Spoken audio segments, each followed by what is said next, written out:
Hope everyone had a nice end to their summers and is gearing up for an action-packed autumn.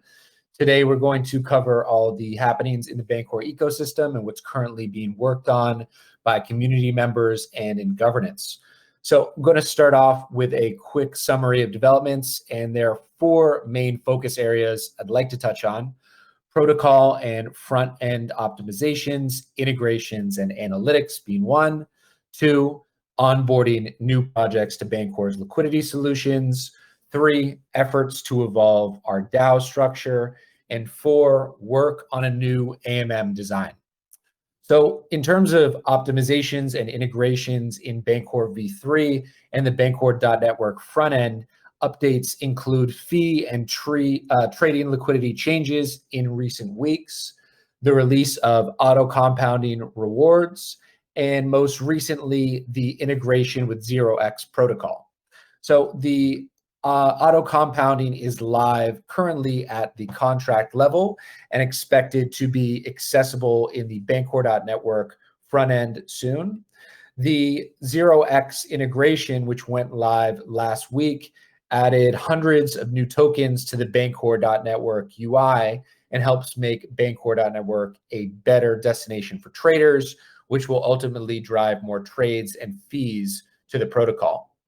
The latest fee and liquidity updates are being supported by our new analytics stack, which you can see evolving at analytics.bancor.network and via the open source Bancor simulator. Mark and Jen will be discussing later in the call some upcoming live sessions that educate the community on working with the simulator to generate protocol analytics. Number two, in terms of onboarding new projects, we've seen several projects launch and start to scale their liquidity on Bancor v3 in recent weeks. Token projects like Crown Capital and Arable are utilizing Bancor for their liquidity needs, including single-sided liquidity, usage of the external liquidity protection, and auto compounding rewards. If you haven't listened to the AMA with Crown Capital and read the recent case study we published on their usage, I'd urge you to check those out. Number three, the DAO structure. We are working on ways to improve the way the DAO operates, including its ability to collect revenue and potentially manage an on-chain protocol treasury. So this is taking legal work to develop, but it is moving forward, and we're confident that we can introduce a new structure that provides greater decentralization in our DAO and gives greater agency to VBNT holders to dictate the direction of the protocol. So stay tuned for more details on that front. Lastly, a new AMM design is being worked on. We've discussed this in community channels and I believe briefly on our previous call. That development is underway. Jen and Mark will be addressing this during our call, so I will leave that to them to cover the latest on that front. And with that, I will pass it over to Jen to take things from here. Jen, you there? I am. Thank you so much, Nate. Thank you. Yeah, absolutely. And thanks everyone for joining the call today. I know that you had Nate mention the optimizations and integrations happening right now, in addition to onboarding, continuing to onboard new projects, of course. I really want to address like the last thing that you had mentioned. So I want to, if Mark is on the call, have him join me. Mark, can we unmute you? I can hear you. Here. Okay. So I really just want to dive right into a Telegram message. I know Nate said that we had kind of spoken about it in the channels, but we really hadn't. It was really just kind of that one message that just kind of showed up, and it piqued my interest last week. I'm sure it did everyone else who happened to have seen it. For anybody, I know you're not super active in the channels right now, and for anybody who didn't see it, it was a communication from Guy that came out in our Telegram, and he basically said, what he said was, hopefully in the next few weeks, devs will be able to announce a fundamentally new AMM design that addresses the shortcomings of the past and also learns from the best of what has worked for others. I received a briefing from devs working on the new design, and it looks, with the fire emoji, but requires more feasibility testing and the completion of patents. Can't wait for the community to hear more about it and give feedback. So I know you can't speak for Guy, but I would really like to go through this kind of point by point with you, and maybe you can help us unpack what's in this message. This was the first any of us in the community had heard anything about an entirely new endeavor, something as big and bold as a completely new AMM design. Is that an accurate description of what you are working on? I know that there was a patent involved too, and I want to address that. So you may or may not be able to speak to these things, but I still want to ask you and hope to at least get a little bit of an understanding, maybe more so than that message was able to give us. Yeah, sure. Yeah, I think it's fair to call it an entirely new AMM design. Wait, was that the question? Yeah, I mean, isn't an accurate description of what you're working on. So yeah, I mean, I was ready to jump in there because I know, like, let me ask you this. It mentions the completion of patents, right? So before I even ask these questions, like, can you at least speak to that a little bit and fill us in on the patents? Maybe we'll start there. Sure. So in general, the way that Bancor's always operated is that if there's a new piece of technology, we generally try to seek IP on it first. It's just it's the way that a lot of these projects are run, Bancor included. I've heard criticisms before that this is this is DeFi, and why are we playing around with patent law and things like that. But if you go to Google Patents and search for AMM, you'll see that it's actually status quo for the industry to seek IP, and so we are beginning that process. Bancor has patented its V1, V2, and V3 models. I think we've got the I wrote the provisional for V3, and what we're doing now, because it's sufficiently new, we should probably seek intellectual property protections on it. So that's what Guy was referring to. Okay, and has the patent or the patents been filed yet? I'm assuming, considering that's the first we'd really heard of it and the only thing we'd really heard of it, I'm thinking it's safe to assume that it hasn't been filed yet, but I guess I'm just, okay, so it isn't. So for those who aren't familiar with the IP process, and it's the same in essentially all industries, there are sort of several rounds that have to be completed. And the first one is the most important, because it's the one that has to take place before there's been what's called a public disclosure. So essentially, once something becomes known publicly, like by people that are not associated with its inventorship or anything like that, then it becomes public domain if it doesn't already have IP filed for it. And so that first round is what's called the provisional patent. And this one is generally considered to be sort of as good a draft as you can possibly get. And so you file that, and then there are multiple rounds of review and revision before the final patent is either written into law or rejected. And so that provisional process is the one that Guy is talking about. It's not a final patent or anything like that. It's just basically getting your foot in the door, earmarking the fact that it's a new invention, and that allows you to start speaking about it publicly without forfeiting your rights to inventorship from that point onwards. Okay, awesome. I know that we also don't like to do timelines and things, but like I have to ask if there's an idea of like a general idea of how long, like how far out that might be until we're able to speak a bit more about it, until our foot's in the door. Yeah, sure. I mean, we've kind of, I've kind of got a lot of the pieces already that I think that if I really wanted to rush something out, we could probably do it like fairly quickly, like inside of a week, for example. But I think that it's really important at this stage that we, you know, because of the type of patent that that it applies to, it's really about the how you do something, not necessarily what it is. And so with that in mind, the implementation details are actually a critical component. And so those are the things that are currently being grinded at the moment. But the high level sort of product specifications, if we want to call it that, are already worked out. So the description of what the invention does is kind of, I would say, already very well understood at this stage, and I could describe that component of it.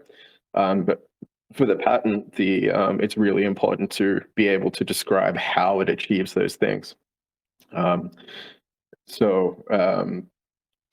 Yeah, I would rather have a much better idea of exactly what the contract architecture is going to look like before we complete that leg of the process.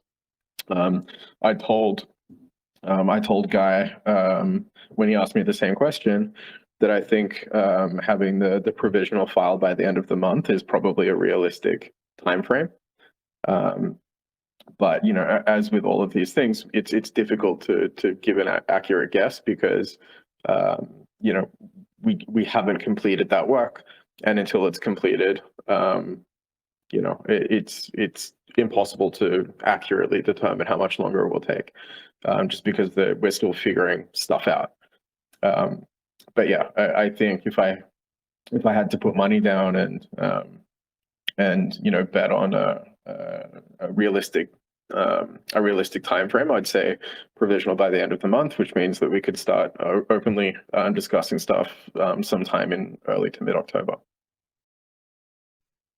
Perfect. Okay, thank you. We won't hold you to it. Just something to kind of keep in mind and look forward to over the next few weeks or month. So I said I kind of wanted to unpack this message a little bit. Guy mentions the addressing the shortcomings of the past.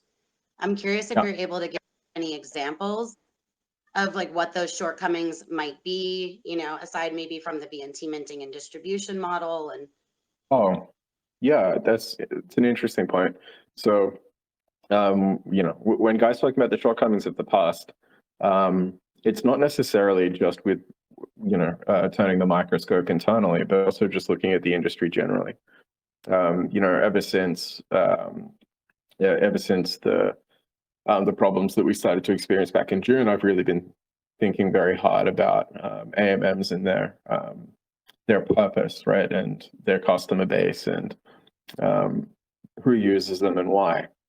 And I think that it's it could be, and I can't speak for Guy, but if this was a message that I had written, if I was referring to the mistakes of the past, it's of all AMMs, not just ours. Okay. I guess I have the same sort of question then when he's talking about, learning from the best of what has worked for others. Yeah. Yeah. So the same. Incorporated in new design without revealing too much, or am I pushing my luck here?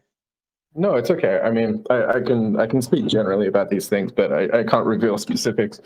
But I think it's fair to say that if I've spent all this time looking at other AMMs and all the designs that have sort of risen to the top over the last few years, that it's not all bad news. I think that there has been some exceptional work. I've previously voiced my admiration for projects like Curve and everything that they did with the stable swap invariant, and also I think Curve V2 is a pretty phenomenal protocol. Even Uniswap V3, even though that there's kind of been some long-standing bad blood between our two projects, I think that the elegance of Uniswap V3 is really something to be admired. And certainly the way that they introduced concentrated liquidity, even though they weren't first to do it, I think that the way that they implemented it was pretty spectacular. And it's been really interesting to watch. The like literal Uniswap v3 forks sort of fail in other environments. And that could be because of the quality of those anon projects that are forking them aren't doing a very good job of producing it. But then to see not quite a fork, but the next iteration of Uniswap v3 take off on Avalanche with Trader Joe's new AMM design. And so I think just there, what I'm trying to point out is that there are some really great ideas, and it would be ignorant, I think, to dismiss everything that's happened in the progression of the AMM narrative as being insufficient or inadequate. It's just not true. But that doesn't mean that necessarily all of those ideas have come together in a way that actually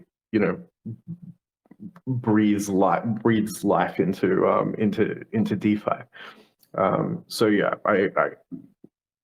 I think having a look around, we should appreciate that there has been good work, and that in general, as a civilization, we sort of stand on the shoulders of giants and do the next obvious thing. And in this case, I think that's what we're trying to do here, is borrow as many of the best ideas that have already been tested in the market, and then apply those to something that I'm not sure if people just haven't realized that there is this gap, or if they or if they're convinced that it can't be dealt with directly, I say, essentially. So yeah, we're looking at basically all of the mistakes that everyone has made, but also looking at all of the things that everyone has done well. And it's from investigating those two things that you can sort of start to see where the inspiration for this next iteration is coming from. Thank you so much.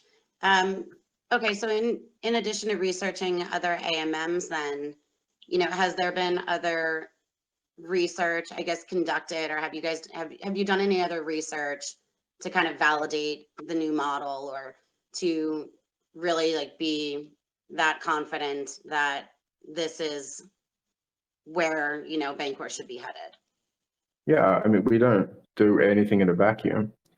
Over the last few months, we've had a very large number of different ideas sort of float up and be examined and disregarded, and we finally got something that seems to stick.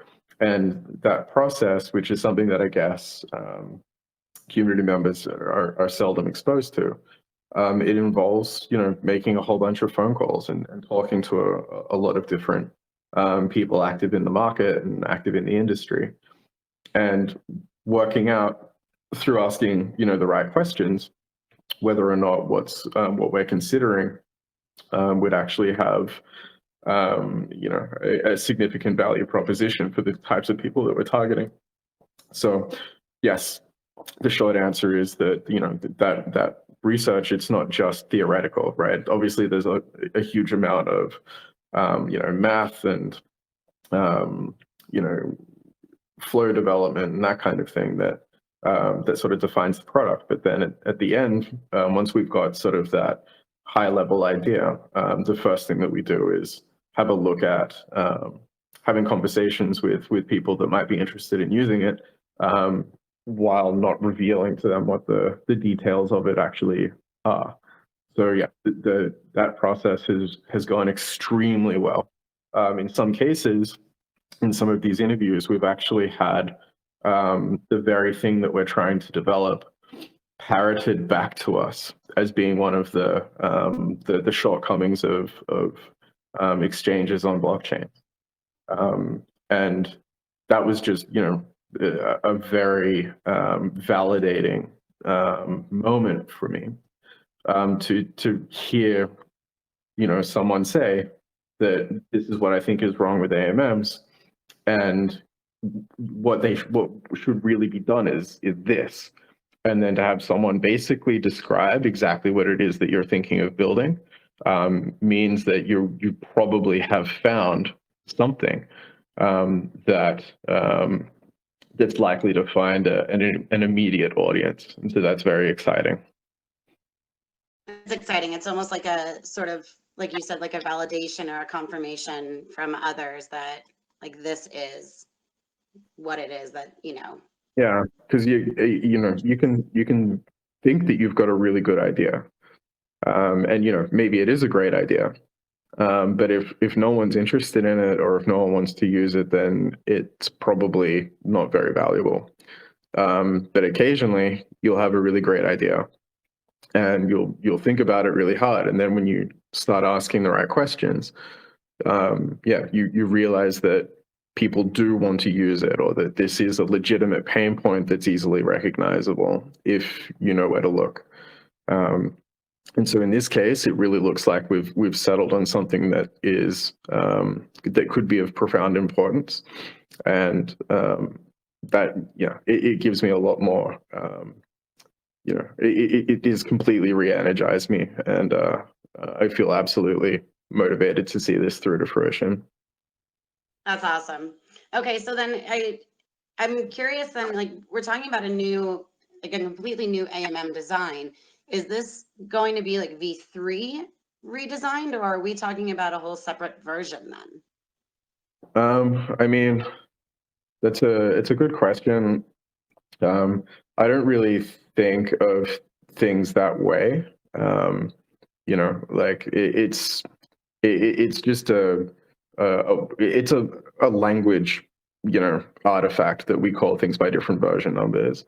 I think that, in terms of, the contract lifecycle and things, version numbers are also helpful for various reasons. But, we set out to create a new, fee generating feature that would make Bancor a lot more profitable, right? And help to alleviate some of the problems that our system is currently experiencing. Now, whether or not we call that feature its own separate version, or if we treat it as an extension of version 3 or a feature built on top of V3, to me is irrelevant, right? It will exist either way, and it's just a meaningless a meaningless label to call it its own separate version, or to call it a separate feature, or whatever. So yeah, it will exist. It will simply be, and if we call it a separate version or if we call it a feature, it doesn't really matter to me. Okay, so either way, it's basically just an expansion then, is kind of what you're saying. Am I getting that right? Yeah, in my view, right, it's it will exist alongside the alongside V3, and if we want to call it version 3.1 or version 4, or I mean we can call it version 12 if we want to. It doesn't really matter, right? It'll be the same collection of smart contracts doing the same thing, and V3 will continue to be there alongside it. So yeah, I consider it an expansion of the current ecosystem, not a replacement for it. Which I suppose, at least with regards to the way that we've done things previously, is a little bit different compared to something like version 2.1 and version 2 and things like that. But essentially, it means that we're not expecting to retire version 3 or something like that. These things will exist together. Okay, cool. Thank you. I want to bring it back to a message then that was in Telegram that followed up Guy's message. And I know, just the same way that you can't speak for Guy, you can't really speak for the devs either. But the question was, can we get an idea on how long the coding will take? And I'm curious, like, if you've had conversations with the devs around. Yeah, of course. Go ahead. Yeah, there's some pretty, it really depends on which avenue we want to pursue. So there's, at the moment, there's kind of two different development prongs that we could explore. And I have there's a brainstorming session that I've set up for tomorrow with some of the developers, because it's not entirely clear which one we should pursue. It really depends on how general we want it to be. So that we could do something sort of more quickly that kind of limits, or at least partly limits, the full scope of features that we could build out on top of it. Or we could spend some time making it completely generalizable, but for which we have no real idea yet how to achieve that, right? It would require the development of like a brand new data structure. And, as we approach that, that singularity, we might come to the conclusion that it's just not feasible for Ethereum because of gas costs or something like that. So we've got two different, we're basically at a fork in the road now when it comes to coding.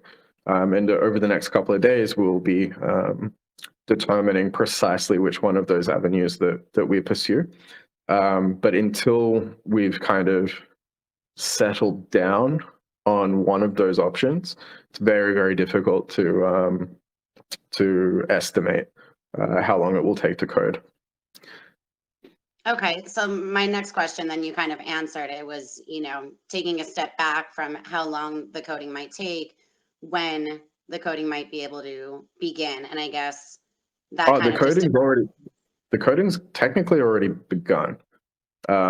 It's just, there might be some code that we throw out, or that we need to, redevelop or something like that. But no, it's not like we're not waiting to start coding it. We're kind of coding it as we go. But it still doesn't mean that we're in a position to estimate how much longer it will take, because we haven't settled on the full architecture design or anything yet. So yeah, any programmers listening to this conversation will know exactly what I'm talking about. You kind of have this kind of scrappy, first attempt to see if you can get things working in such ways that you can study whether or not they give you the results that you want or anything like that. But just because you've got the first version of something that's kind of a sketch in a way, like a first draft, doesn't mean that you're going to use it, and it doesn't mean that it's going to be a good reflection of the final product. So it's really that early, just figuring out how to do things, sort of step in the process. So yeah, coding has begun, but it's not really like, we don't expect that any of this code will ever fall before the eyes of an auditor, for example, and it certainly won't appear in the final contracts. Okay, very cool. That was definitely better than what I was expecting. Okay, so then once the patents are filed, then you'll be able to share more with the community, and we can really actually start these community discussions then around the new model, right? We're just waiting on that to actually be filed. Yeah. As soon as public disclosure is no longer an issue for the IP, then I would be delighted to begin discussing these things in more detail on these calls. Perfect. Thank you so much. If you can stick around, I want to see if Mike is on the call. We have some of the simulator. Oh, okay. I heard my echo. Sorry, guys. We're going to start the simulator tutorials tomorrow. Mike, are you here with us? Yep. Can you hear me? Kind of. You're a little bit quiet. Okay.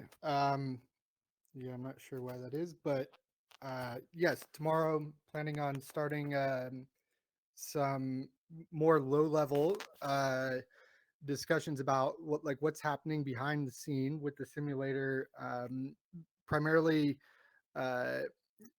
focusing on how to customize it to do different analysis based on, let's say, proposals that somebody has, and really focusing on what the customization steps are in order to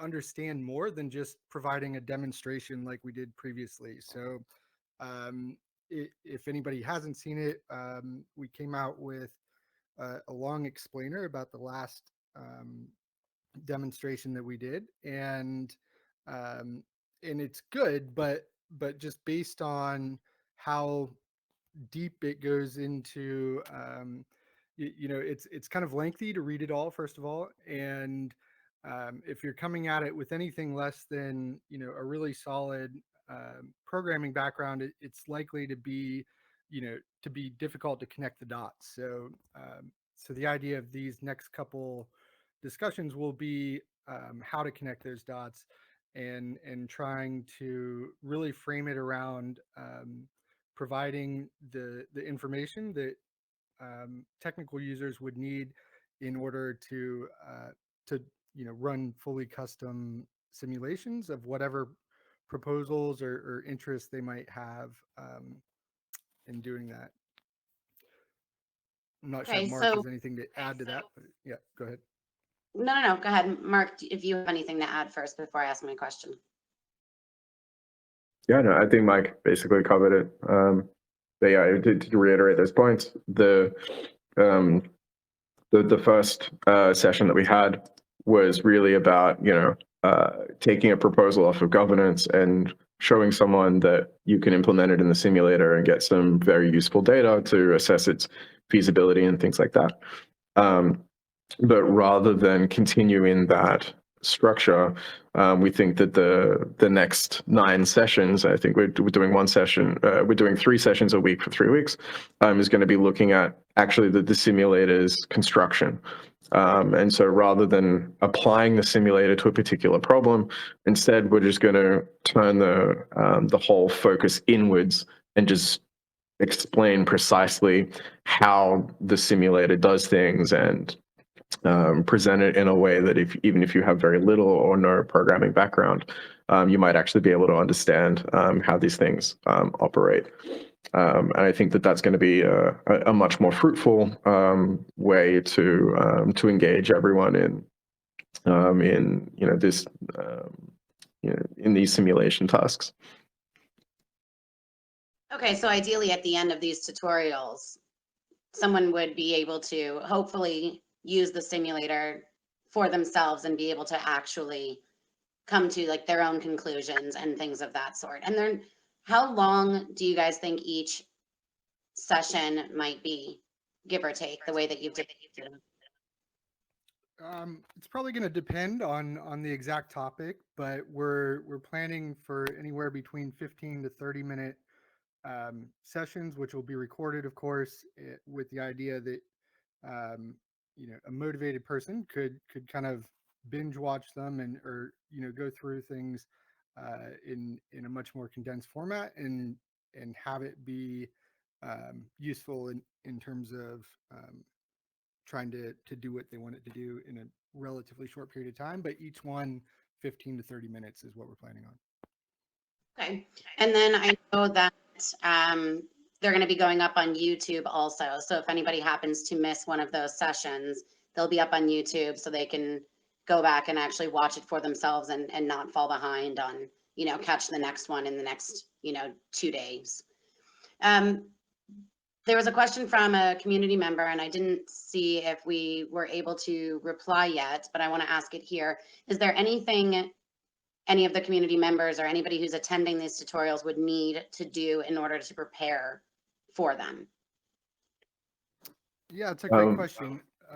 Well, I would say, you can have a look at the explainer. First of all, there's some instructions there about how to set up your environment, how to set up a virtual environment, how to install the software that basically you need to have installed to do anything. And then from that point, it would be that's really all that's needed to get going. But yeah, I would say that. Mark, was that what you were going to say? Or did you have something else? Yeah, I was just going to say, obviously, it's a good idea to get your Python environment set up and to run the pip installer for the Bancor simulator. That's basically all you need to do. But even if you don't know what any of that means, you can still show up and ask Mike and I to help you out at the end of the call or something. So even if you're a total programming novice, don't be afraid. Everything always feels overwhelming at first, but you'd be surprised at how easy it is to get your legs underneath you and actually start working on these things productively. Cool, thank you. So I guess maybe what we can do then is I can share the explainer. I know that there's a simulator channel on Discord. So maybe we can share the explainer there. I know it's been shared in like the announcements and it's in our Medium. There was a Medium about it. We can share it there for anybody to reference. And then maybe those things that you guys had mentioned, one of you might be able to add it into that channel as well. Sure. In addition to that, on Discord, the events have all been created. So for anybody who is interested in attending, they can go in and set their reminders and be sure to not miss the tutorials.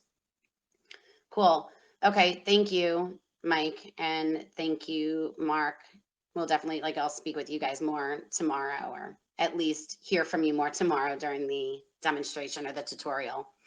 Mark, I was going to ask you actually about a discussion up on Discourse at the moment, but I would prefer to actually speak about the other call that we have going on now that we're going to be starting this week.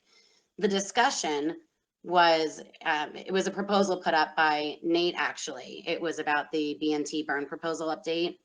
And originally it was either burn BNT directly or burn VBNT. And the way we have been, now 2 additional options have been added. I know that this has been like an ongoing discussion in governance, and it never really came to any sort of a conclusion. I think rather than ask your opinion on it, a better approach would be to use this as our first talking point on the calls we'll be starting. If anybody on the call is unaware, they didn't see it in the blog update or didn't catch it in the Telegram, on Wednesday at 1 p.m. Eastern time, we're going to be starting a call. It's going to be the Bancor DAO discussions. Nate had spoken earlier about how we're working on ways to improve the way the DAO operates and give greater agency to BBNT holders to kind of dictate the future of the protocol and its direction, and really just hear from the community and allow you guys, like everyone in the community and in the DAO, all of us, to be able to really just speak with each other.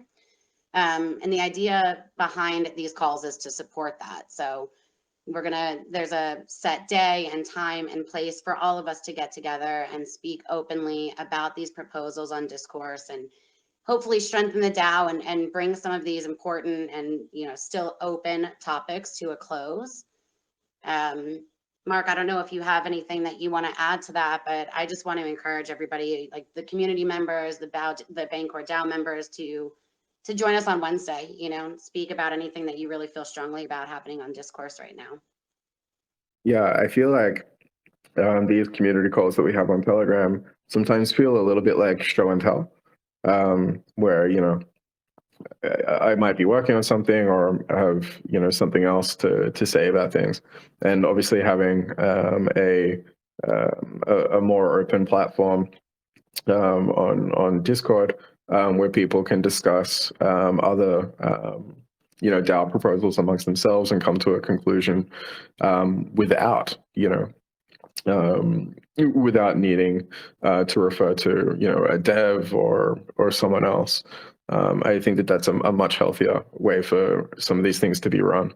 And I think with things like VBNT and BNT burning and that kind of thing, is something that you don't necessarily need an expert economist or anyone to sort of weigh in on. I think that the DAO has absolutely the competence and information required to come to a decision on their own. And so I really look forward to attending that conversation. But I also look forward to not leading it. I'm really looking forward to seeing what other people have to say about it. And if asked, I will respond to questions and things. But I'm really hoping that it's something that that community attendees can lead on their own. Yeah, definitely. That's the direction we want to go in for these calls for sure. In addition to the simulator tutorials and the events that have been created on Discord, the events have also been created for the DAO discussions. So if anyone listening who happens to catch the call wants to go there and set their reminders, they're set up for the rest of the month also. And then last but not least, Zeno released a new video titled The Last 28 Days in Bancor. It can be found on his Twitter or his YouTube channel, both of the above. So if you haven't seen that, he's been doing such a fantastic job with his videos and really just kind of giving like the TLDR and more of an explainer when necessary. So I just kind of wanted to highlight that. I think that pretty much brings us to a close. Nate and Mark and Mike, thank you guys for joining me on the community call. Definitely looking forward to the simulator tutorials. And Mark, thank you so much again for speaking with me about the new AMM design. I know I was kind of digging and you weren't able to give much, but you were able to, I mean, at least give me enough to get excited about it and really look forward to when the patents are filed and we're able to speak about it more. So thank you, again for that. And to the community members, everybody, the Bancor DAO members listening, thank you guys again for joining us on the community call, and be sure to head over to Discord. If you're not already on Discord, join the Bancor server and set your reminders. And I know hopefully I will speak with you guys again on Wednesday for the discussion. I think that's it. I hope everybody enjoys the rest of their day, and thank you again so much for joining the call. Thank you, Jen. Thanks. Bye. Yeah, thank you guys.